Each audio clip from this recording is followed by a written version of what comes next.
Vipassana is a Pali word. Pali is the second oldest language, and it means insight or clear seeing.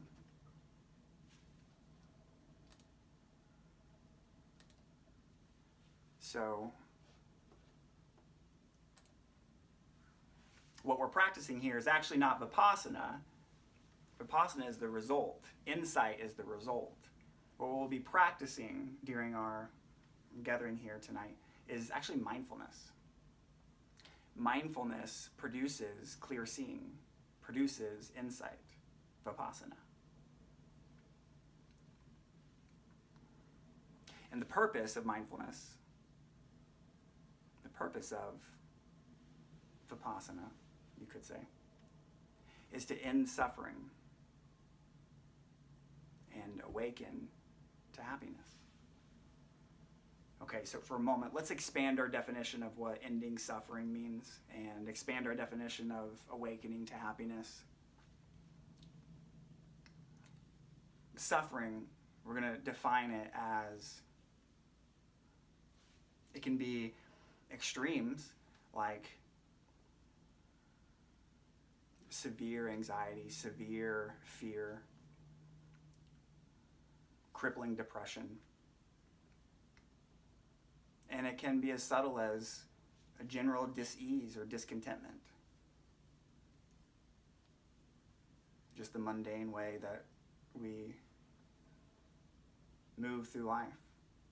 This is a common, universal human experience.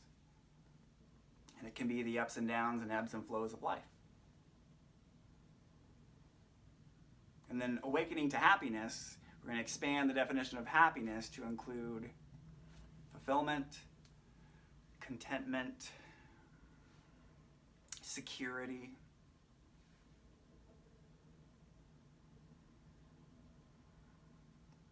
seeing clearly. So that is the purpose of the practice of understanding the practice of mindfulness, is to end suffering and to awaken to happiness.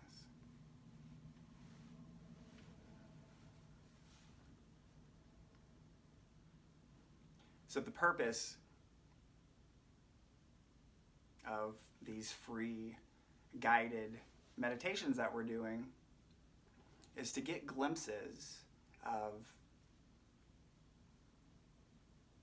this happiness, to get glimpses of seeing clearly, to get glimpses of the result of mindfulness.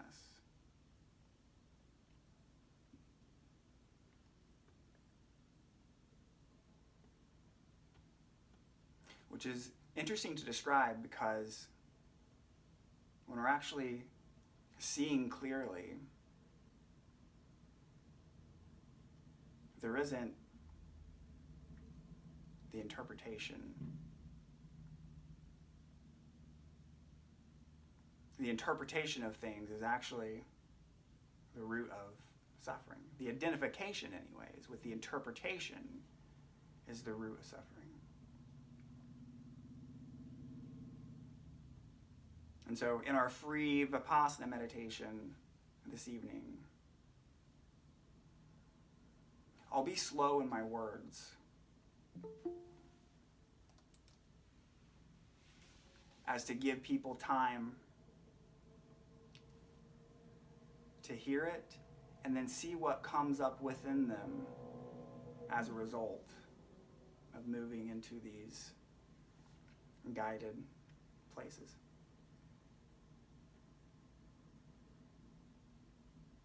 And get glimpses of this space of clear seeing, which once again doesn't have anything to do with the interpretation of things. Quite the opposite. It's the letting go. You could call it seeing clearly, observing, becoming the observer.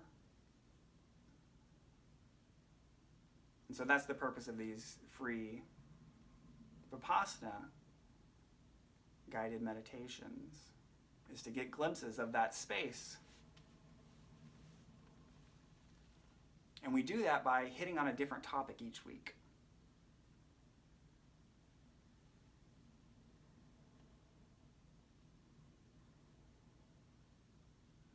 And it gives us a taste of letting go, a taste of seeing clearly.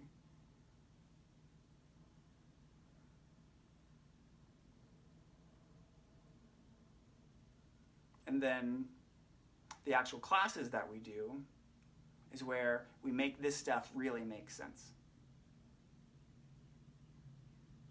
We go deeper, apply it, discuss it, so we can embody it. Not just in our meditation practice, but in our daily lives, to end suffering and awaken to happiness. So last week, in order to facilitate this, we did 3 little points that helped with that glimpse of seeing clearly, that glimpse of coming from the point of the observer. And it really all has to do with breaking the identification with what we're not, which we'll go into more later. Briefly, it is our thoughts, our emotions, and our body. These are things that naturally we are identified with. We are with them all the time. And so there becomes an attachment to them. So last week, to aid in breaking this attachment and getting a glimpse of that space of clear seeing or being the observer, we practiced just by listening. That was the first thing. And in the act of listening, see if it takes a knower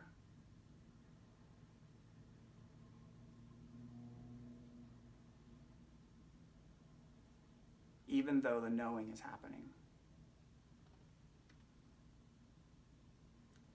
See if a knower is needed, even though the knowing of the sound is happening.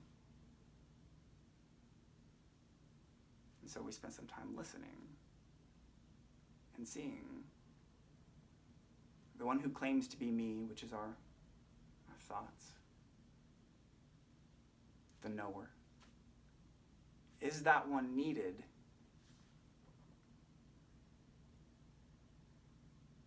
in the knowing of a sound? What we discovered is the sound happens on its own.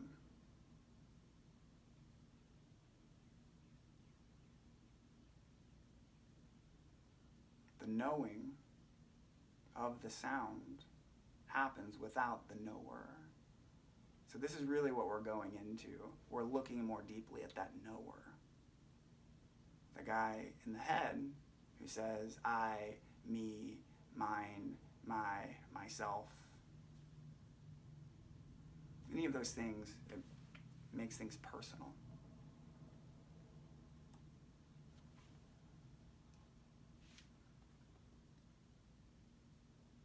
And then the second tool we used last week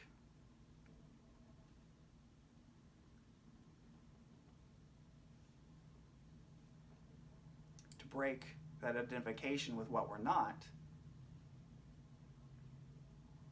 was the investigation of our own bodies dying. So this isn't meant to be some kind of depressing or gross or weird thing. We're just actually bringing to mind and contemplating actual facts, actual things that will happen. For the purpose, for a very specific purpose, which is to aid in breaking the identification with what we're not, the body. And so last week we spent some time in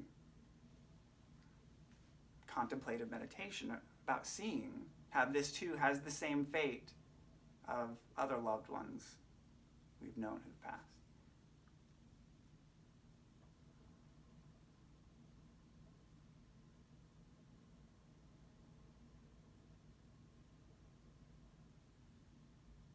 And this is a tool to begin to break those bonds of identification with the body, the believing that this is me.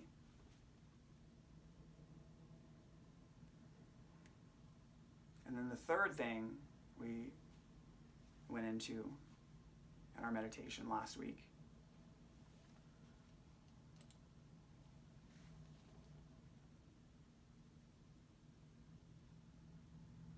is paying attention in that moment when you become aware of thought.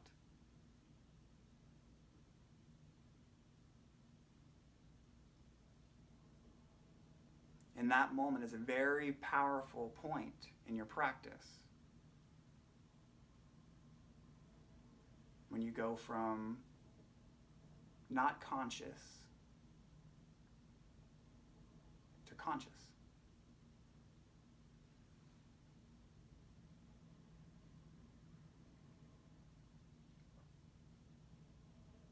Not conscious is when the thought is you're thinking and then it's playing itself out and then you become aware that you're even thinking.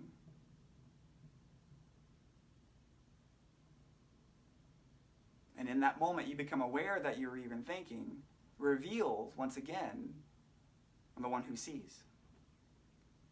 It reveals what that observer experience is like.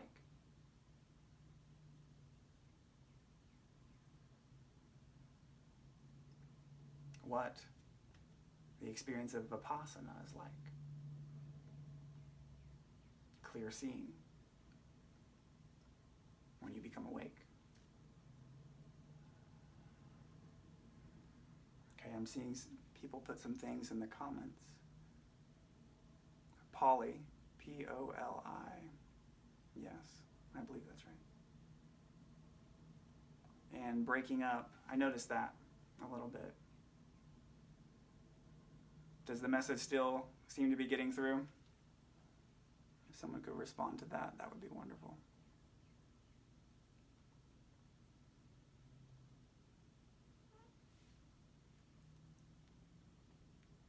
Brian, it's sort of, I would say mostly, but then it comes and goes, and then we miss like 2 or 3 words, and then it comes back, and so I'm having some difficulties here, but I'll try to stay with it. Okay. Brian, I don't think it's your outgoing audio because it's totally smooth with me. Oh. That's good to know. It's coming through fine for me. Yeah, I can hear you. Okay, cool. I'm not sure what it is on your end there, Paul. Maybe there's too many people on your network. I'm not sure what's happening. All right, guys. So that was last week. Yeah, I had to try. Yeah? I had to try a different Wi-Fi source to even get on here, so I don't know what's going on, but I'll hang it. Right. Cool. Sorry, man. All right. So that was last week. Those are tools that we used to begin to see clearly. Vipassana, insight. And those are mindfulness tools. Break identification from things that we're not. Break attachment to things that we're not. So we can have the experience of ending suffering and awakening to happiness and all that happiness entails, like we described. And so this week, what we're going to go into is, you could sum it up as attachment to our desires.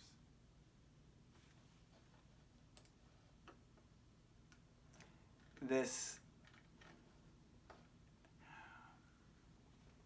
attachment we have to the things that we like. You could even call it preferences, attachment to preferences, attachment to likes. It seems like a good thing, And it's necessary, especially at younger years in life. I don't think that there's any other way. I like this. And generally you like it because it feels good in some kind of way. I don't like this. And generally you don't like it because it feels bad in some kind of way. And so we start to think a lot. This attachment causes thinking, a desiring of the thing that we like, the preference, the desire. And in that process, detracts from the quality of our experience we can have now, in this moment. Like, imagine what you're really into right now. It won't be hard. Everyone probably has something they're into, they like. An event in time, a person. For me, it's this class. I have to see how my desire for what I really enjoy actually detracts from the quality of my experience at other moments. And so in a way, the perception is kind of, okay, actually the things I like cause me pain. The things that I thought brought me happiness actually bring me suffering when I'm not at that thing that I like. And so when we really see this, it's not to not go after the thing, but instead to not think that thing will be what actually makes me happy.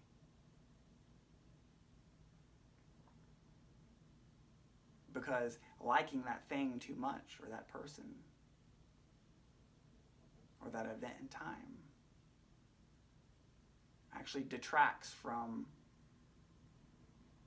the experience I can have now, which is the experience of seeing clearly, of no mind.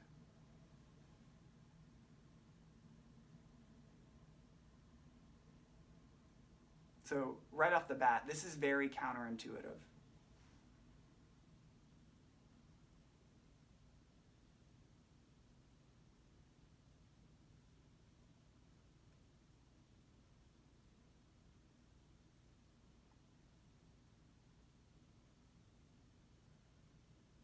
I'll leave us some space here and there to think about these ideas a little bit more for ourselves. Like, what is it in my own life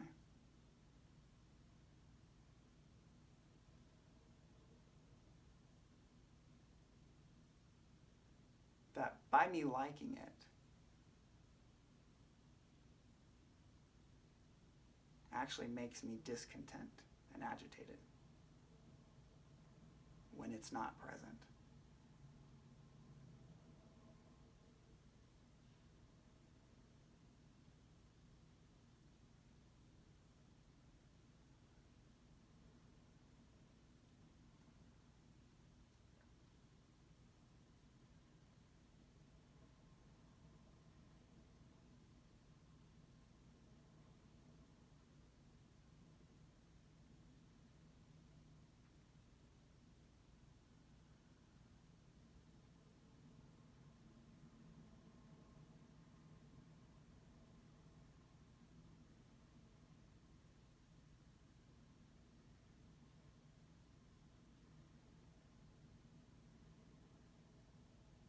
And what does it feel like when I really see that? Because that's the key. What does it feel like in my body when I actually see that?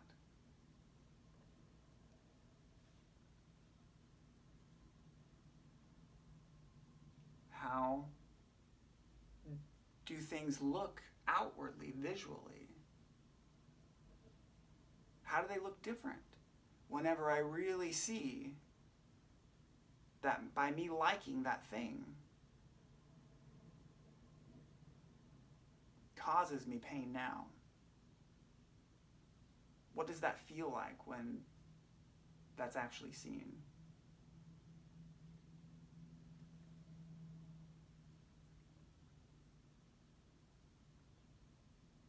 A lightness, a clarity in vision.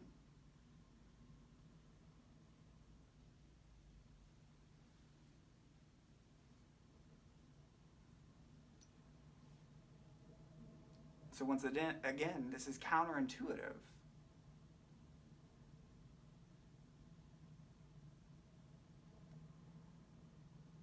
To what the inclination of the mind is. It thinks, oh, I like that. I should be thinking about how to cultivate that more. I should be thinking about how to get that. Spend more time with that. But that's actually the movement towards pain. Which isn't to say we don't plan, which isn't to say we don't take time to create a vision. But the compulsivity that desire tends to produce throughout normal moments of the day that don't have anything to do with planning or creating vision is what creates the pain. So in this moment, just by seeing, oh, by me liking that, I'm actually not able to be content and I'm feeling agitated. And so the whole purpose of this is just to see what that feels like in this moment.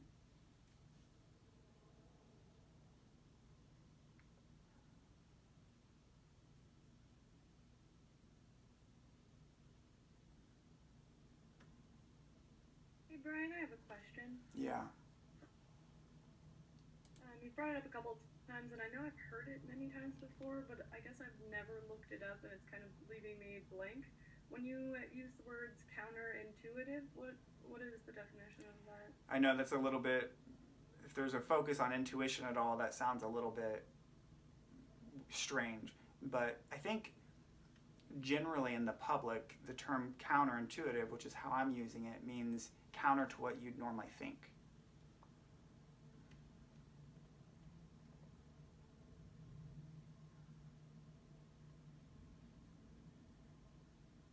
So we would normally think that by thinking about what we want, it would be helpful. That's why our mind thinks about good things that it wants.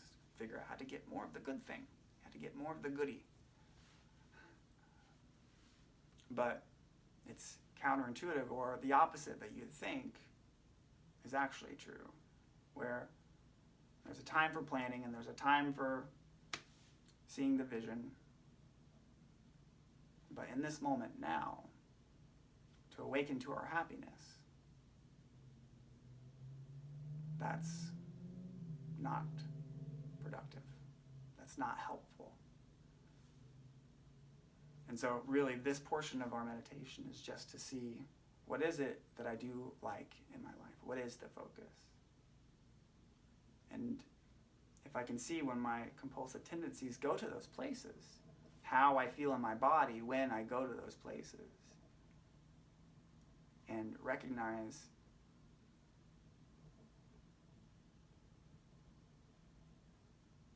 also what it feels like in my body to be free of mentally wanting to go to places, then when you have that comparison,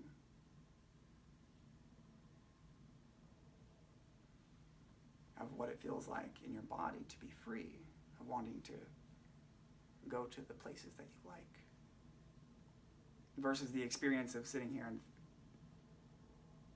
wanting, thinking about the places, people, or events in your life. When you have those two, you can see the contrast, and you can see how the wanting causes us a great deal of agitation and discontentment.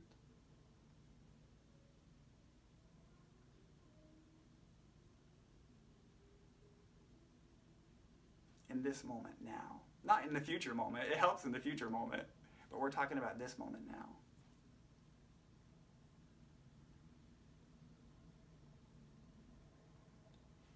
And this is clearly seeing. This is Vipassana, clearly seeing.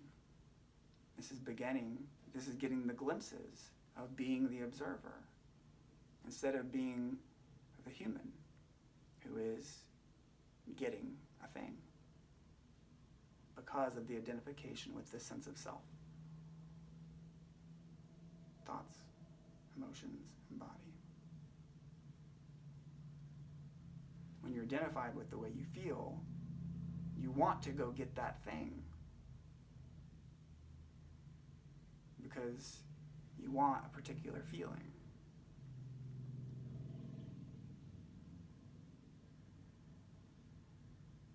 We're practicing releasing the identification of those things by seeing clearly how they cause us pain. And that is the awakening to happiness.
So before we move on to the next segment of our meditation, that thing that we just went over in short,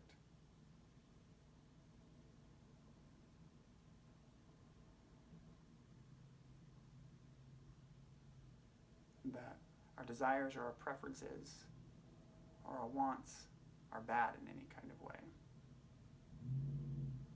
It's not at all what we're saying here. It's the identification or the clinging to or the attachment to those ideas when they come up.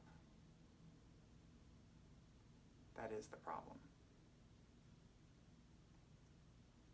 We can't help when thoughts come up. That's what they do.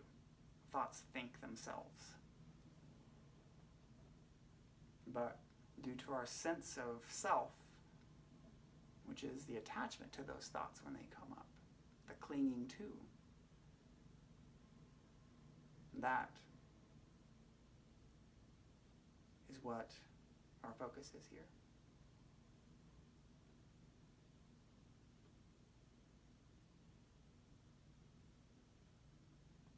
And by these practices, it helps us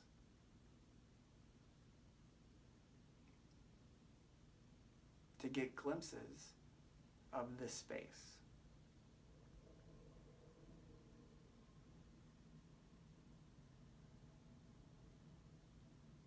Of no self, of seeing clearly, of being the observer.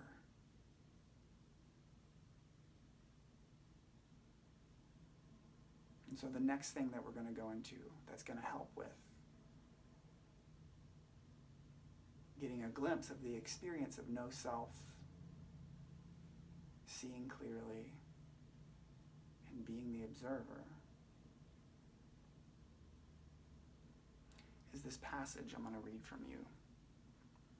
for you, from this book called Mindfulness by Joseph Goldstein. I've been enjoying this a lot lately. And this section will help us to break that identification that we have of the thoughts that we've been talking about.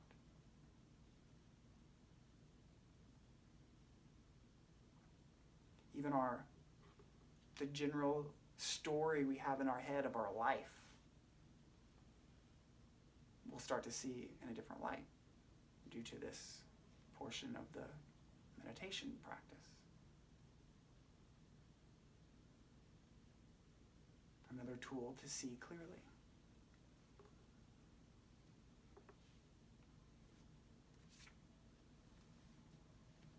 Okay. Notice the felt sense of self when we're lost or identified with thoughts. I'm thinking. I'm planning. I'm judging. The I is quite extra. So you notice yourself judging, so you say, I'm judging. Oh, I'm judging again. It's not you who's doing it. Thought thinks itself. We're breaking the identification with thought. It's just judging.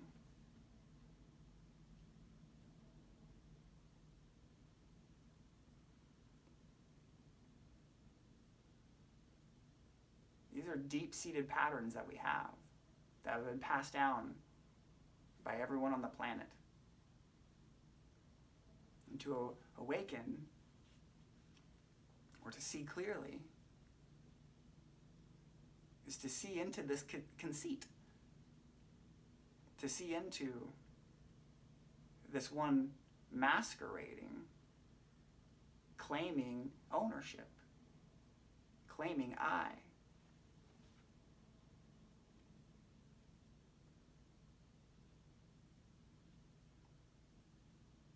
Who is that one really who says, I'm doing anything?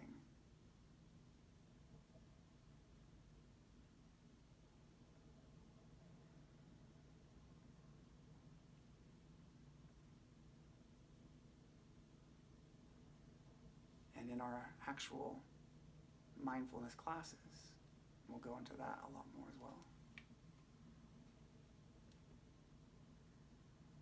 Notice our claim of ownership of the many stories we make up about ourselves or others. By paying careful attention to all these elements of mind, we see how much of the time we're living in the world of mental projections. There's no true thought.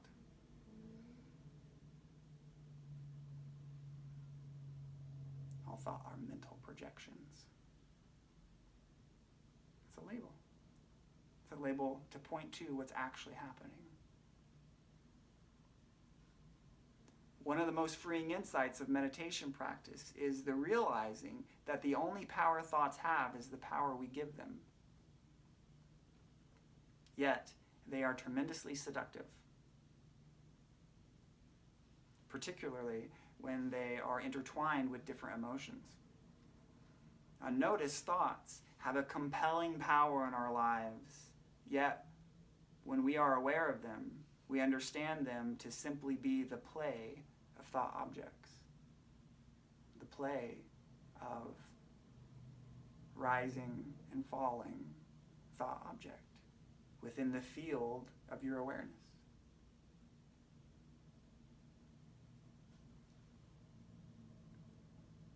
Notice carefully the difference in experience between being lost in a thought and being aware of it. However long you may be carried away on the thought train, in those moments of waking up from being lost, open to that experience of wakefulness, that moment of recognition, without hurrying back to the breath or the body. This moment can reveal both the empty nature of thought and the illuminating power of awareness.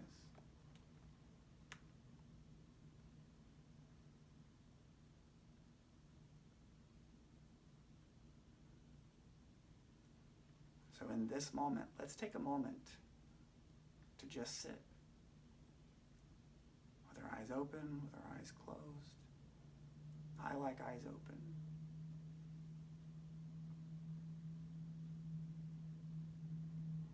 And notice when a thought comes up, and we go down that thought train, and then notice the difference between being in the thought train and the moment you become aware that you were thinking. Because that moment is a very powerful point in the practice. That moment reveals to you the nature of awareness, what we're going for, what clear seeing is.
And when we see those thoughts that normally take us down the thought train, we can begin to examine those and see in what way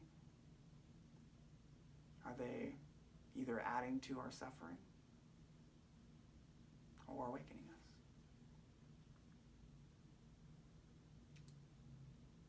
And quite often, they are desirous thoughts. And we can see how the desire, from what we talked about earlier, actually detracts from our experience of wakefulness.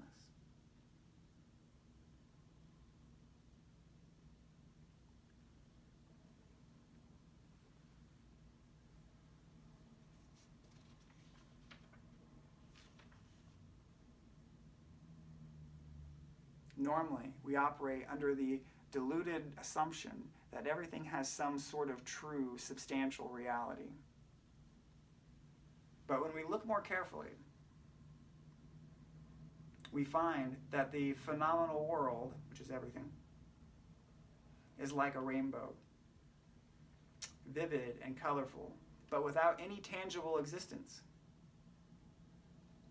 When a rainbow appears, we see many beautiful colors. Yet a rainbow is not something we can clothe ourselves with or wear as an ornament. It simply appears through the conjunction of various conditions. Thoughts arise in the mind are just the same way. They have no tangible reality or intrinsic existence at all.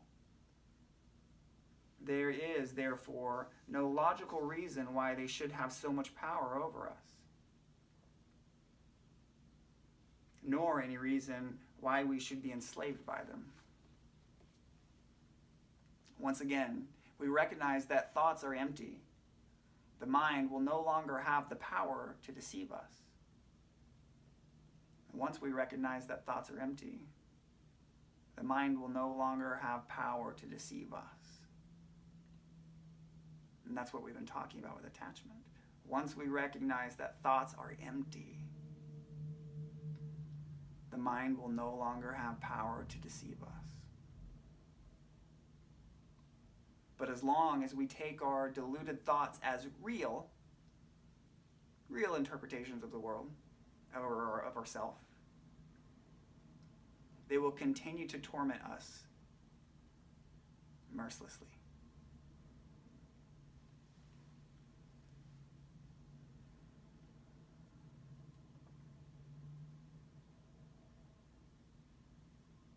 This is breaking the identification with thought. And we can't make thought or emotions or a body into the next bad thing. That would be just thought doing the same thing all over again. We're simply seeing clearly the nature into these thoughts, what these thoughts actually produce, seeing how these desirous thoughts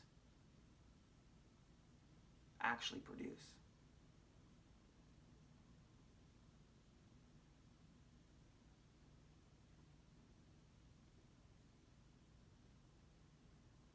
And that's why these meditations, these talks are so helpful. They reveal to us what we've all known, but they're very seductive when we get caught into things that are painful again and again and again and again.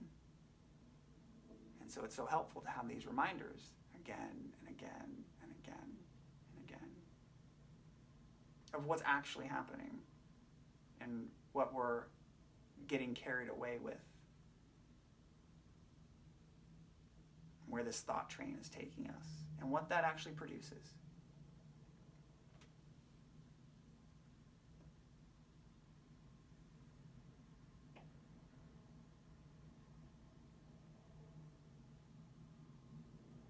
It doesn't stop until we see it clearly, until we take the time to see, oh, this makes that painful. We actually see the connection between the two, making what was not conscious, conscious.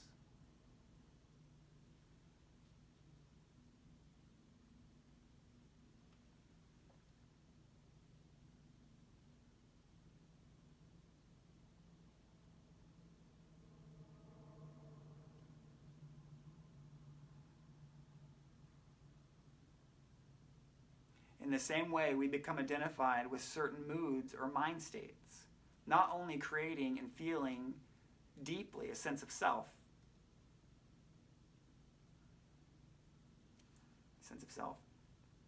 who you think you are, who you feel yourself to be, who you see yourself to be, deeply rooted in that is me. Not only creating a feeling deeply, a sense of self, but also often building a whole life story of self around the emotion. For instance, I am this way. It's such a deep pattern. It will take so long to be free of this. Those are thoughts. And we believe those thoughts. We're identified with them. There's some sort of attachment to them. And so we live and experience the reality of them. But in the practice of mindfulness or seeing clearly, we're just becoming conscious or aware or awake to each one of those thoughts who claim authority or ownership of me. And the second we make that conscious, then we no longer have to be it. We no longer experience that reality.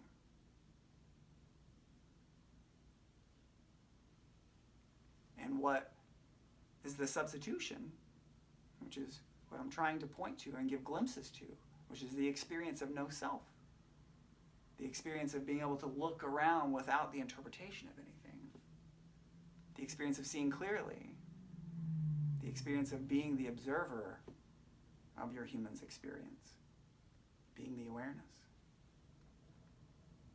But to do that, we have to break identification with what we believe we are. This is a huge shift. The difference between those two is the awakening to happiness, is the ending suffering.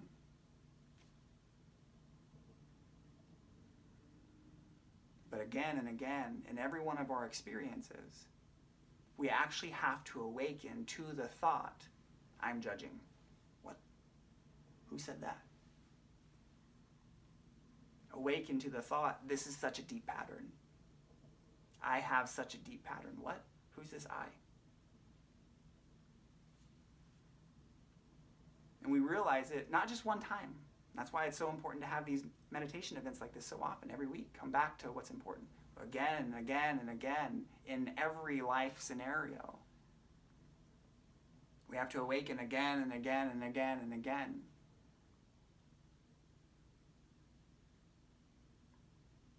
To each thought, to each one claiming to be I, claiming ownership of you. Because when they claim ownership, and you believe them, then you experience the reality of them.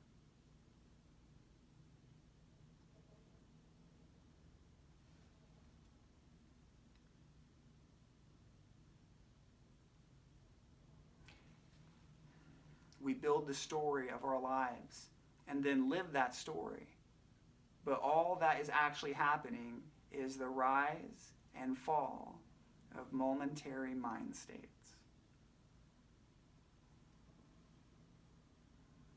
All that's actually happening is the rise and fall of momentary mind states. Can we awaken to this? We're feeling it now, in this moment.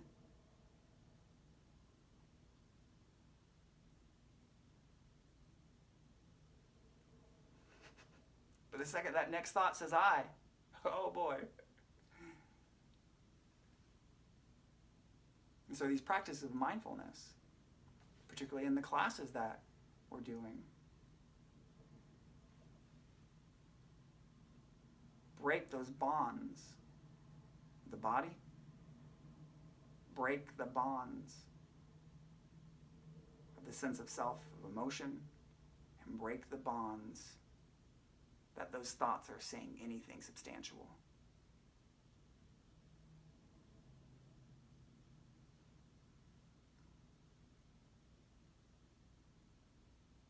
You become that observer of your human's experience.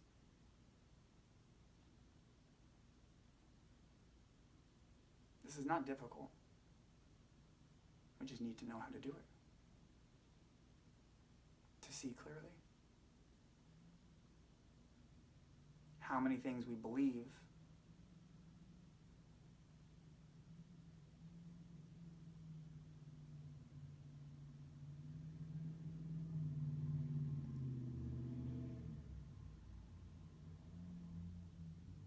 that causes pain. And seeing that experience clearly of them causing you pain.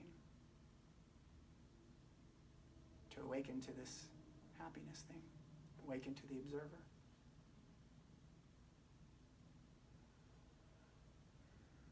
In our last little paragraph here, we see that self, or I, is not something we need to get rid of or demolish. Rather, we understand that it was never there in the first place.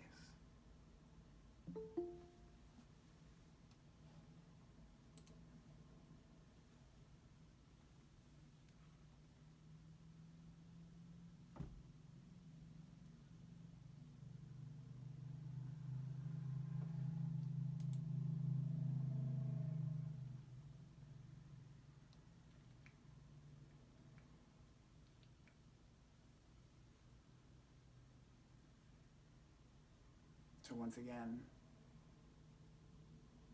it's not something to get rid of, but we realize that it was never there in the first place.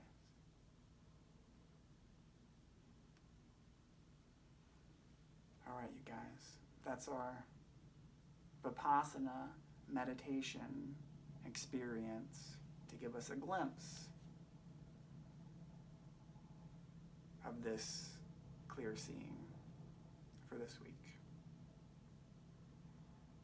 Next week, we're going to go more into how to depersonalize the body.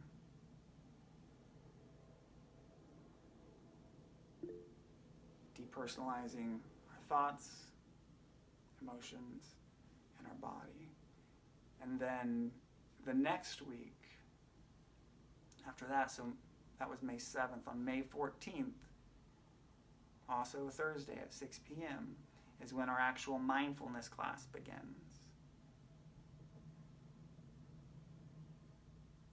And that's the class of taking this deeper than we can go in this space. To actually become the one who sees and embody being the observer in our daily life experiences. And for your homework, guys, to practice seeing how what you like actually causes you pain to think about it.